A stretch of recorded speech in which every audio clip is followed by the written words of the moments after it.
Mga kababayan, ako si Baltasar, ang inyong gabay sa madilim na daigdig ng mga kwentong kababalaghan.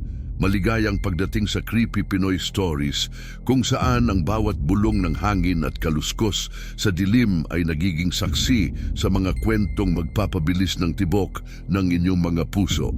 Maraming salamat sa inyong patuloy na pagtangkilik at pagsubaybay sa aking mga kwento. Huwag kalimutang pindutin ang like at mag-subscribe upang hindi ninyo mapalampas ang pinakabago at orihinal na mga kwentong katatakutan na inihahandog ko sa bawat upload. Sumali sa lumalaking komunidad ng mga adik sa kwentong nakakapangilabot at nakakapanginig ng laman. Maghanda ng maramdaman ang kilabot na dala ng gabi at tuklasin ang mga lihim na bumabalot sa ating mga alamat at kuwentong bayan. Ngayong gabi, ihahatid ko sa inyo ang unang bahagi ng Ang Sumpa ng Kagubatan. Sumama kay Marco sa isang biyahe na hindi niya inaasahan, sa isang gabi kung saan ang katahimikan ay may tinatagong hiwaga at ang bawat anino ay maaaring magtago ng isang nakakakilabot na lihim. Ano ang misteryo sa likod ng kakaibang kilos ni Ella? Bakit ang mga mensahe at tawag niya ay hindi tumutugma sa kanyang presensya? At ano ang kahulugan ng figurang nag-aanyong kaibigan sa gitna ng kagubatan? Maghanda sa isang kwento ng paghahanap na maaaring humantong sa isang hindi inaasahang pagwawakas. Manatiling nakatutok at alamin kung ano ang itinatago ng kadiliman ng gubat na ito. Sa paglubog ng araw, si Marco ay nagmamaneho ng kanyang lumang Toyota Corolla sa masukal na daan na napapaligiran ng matataas na damo at puno patungo sa kanilang tahanan sa gilid ng kakahuyan. Ang paligid ay tahimik maliban sa tunog ng mga kuliglig at ang paminsan-minsang huni ng mga ibon ng gabi, habang ang dilim ay unti-unting bumabalot sa paligid. Pagdating ni Marco sa bahay ng kaibigan ng kanyang kapatid, nakita niya si Ella na naghihintay sa labas, nakatayo sa ilalim ng poste ng ilaw na bahagyang kumikislap-kislap. Kumusta ang pagbisita mo kay Katrina? Kamusta na ang alagang kuneho niya? Tanong ni Marco, ngunit si Ella ay tila ba wala sa sarili at hindi sumasagot. Basta na lang pumasok sa kotse nang walang kibo. Habang binabaybay ni Marco ang daan pabalik sa kanilang bahay, ang katahimikan sa loob ng sasakyan ay kapansin-pansin na sinasalungat lamang ng paminsan-minsang kaluskos ng mga dahon sa labas. Tumitingin si Marco sa rearview mirror at napansin ang kakaibang titig ni Ella sa kanyang leeg, na tila may itinatagong lihim o pagnanasa na nagdulot ng kakaibang kilabot sa kanyang katawan. Ella, may problema ba? Tanong niya, subalit ang tanging tugon niya ay ang kakaibang tunog na parang unggol na lalong nagpalakas ng kabang nararamdaman ni Marco.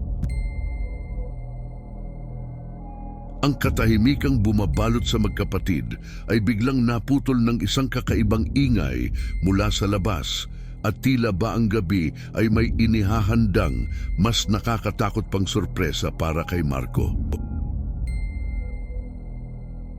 Pagkarating nila sa kanilang bahay, isang lumang istruktura na yari sa kahoy at yero, agad na pinatay ni Marco ang makina ng kotse at nagmamadaling lumabas upang buksan ang kinakalawang na gate. Ang kalansing ng bakal ay tila sumasabay sa mabilis na tibok ng kanyang puso. Si Ella, na tila isang anino sa dilim, ay tahimik na sumunod sa kanya. Ang kanyang mga hakbang ay mabigat at tila wala sa sarili, na parabang may mabigat siyang pasanin sa kanyang balikat. Sa loob ng kotse, kinapan ni Marco ang kanyang telepono mula sa bulsa. Ang kanyang mga daliri ay nanginginig habang pinindot ang ilaw ng screen. Nagulat siya nang makita ang mga napalampas na tawag at mensahe mula kay Ella. na nagtatanong kung nasaan na siya at kung bakit hindi pa siya sinusundo. Paanong bulong ni Marco sa sarili, ang kanyang lalamunan ay tuyong-tuyo. Habang nasa loob ng bahay, binasa ni Marco ang mga mensahe ni Ella. Ang kanyang noo ay kumunot sa pagtataka at pag-aalala. Ella, bakit ka nag-text? Nandito ka na, sambit niya. Ngunit ang tanging tugon ay ang katahimikan na bumalot sa lumang bahay.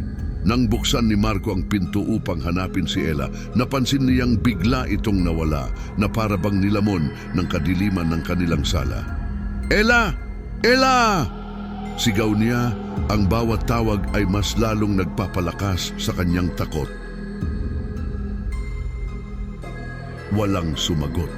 Dali-dali siyang lumabas ng bahay at sinundan ng anino na tila pumasok sa bakuran, ngunit wala siyang natagpuan kundi ang malamig na simoy ng hangin at ang kadiliman ng gabi. Ang kanyang puso ay tila sinakal ng hindi maipaliwanag na pangamba. Saan nagtungo si Ella at sino ang kasama niya sa kotse kung hindi ang kanyang kapatid?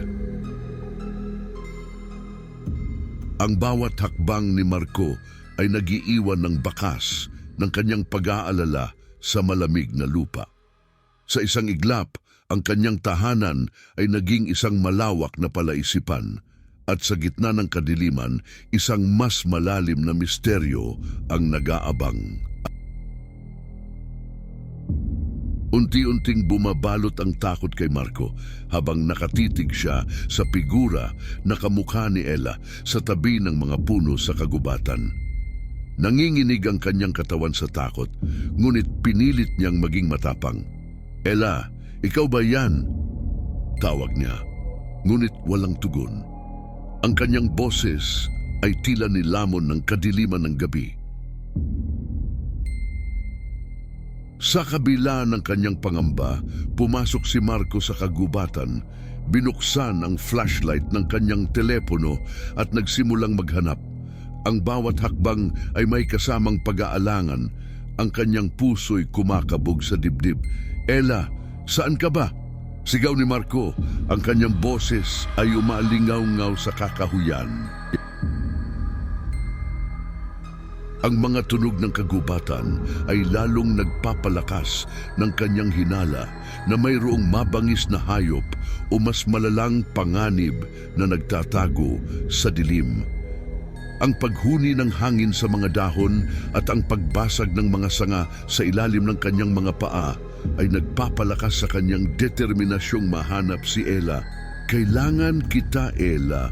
Lumabas ka na, bulong ni Marco sa sarili, ang kanyang mga matay mabilis na tumitingin sa bawat anino. Habang naglalakad, nakatanggap si Marco ng isa pang text mula kay Ella. Agad niyang binuksan ang mensahe at nakahinga siya ng maluwag nang makitang nagtatanong lang ito kung bakit hindi siya sinundo sa bahay ni Katrina. Ano ba to? Nagluloko ba ang phone ko? Tanong ni Marco sa sarili na may halong pagtataka at pag-aalala.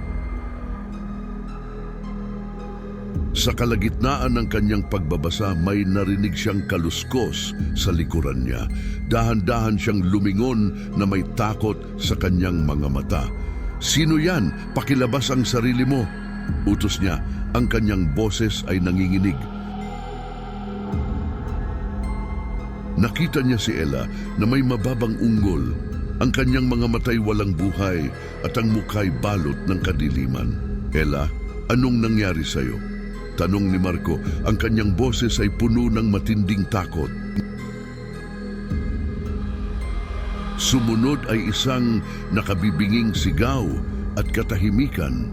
Ang telepono ni Marco ay nahulog sa lupa, nag-vibrate at umilaw sa kadiliman ng gabi na nagpapakita ng mga mensahe mula kay Ella na nagtatanong kung bakit hindi siya sinundo at kung bakit walang sumasagot sa kanyang mga tawag at text.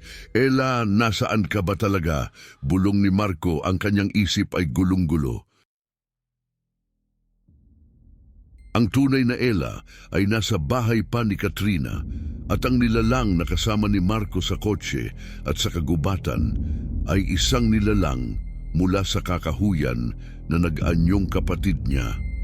Ang katahimikan ng gabi ay bumalot sa kanya at ang tanging ilaw ay ang nagmumula sa kanyang telepono na tila ba isang tanda ng isang kakilakilabot na katotohanan na hindi pa niya lubos na maisip.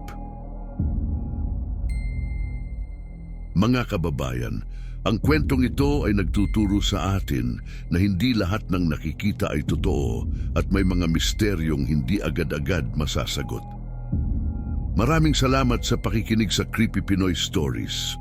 Huwag kalimutang mag-like at mag-subscribe para sa mas marami pang kwentong magpapakilabot sa inyong mga gabi. Sumali sa ating komunidad ng mga tagahanga ng katatakutan at huwag palampasin ang bawat upload. Hanggang sa muli mga kaibigan, tandaan, sa susunod na magring ang inyong telepono, baka hindi mo nagustuhin pang sagutin. Kita-kits sa susunod na kabanata ng ating nakakapanginig na paglalakbay. Mag-ingat ka palagi.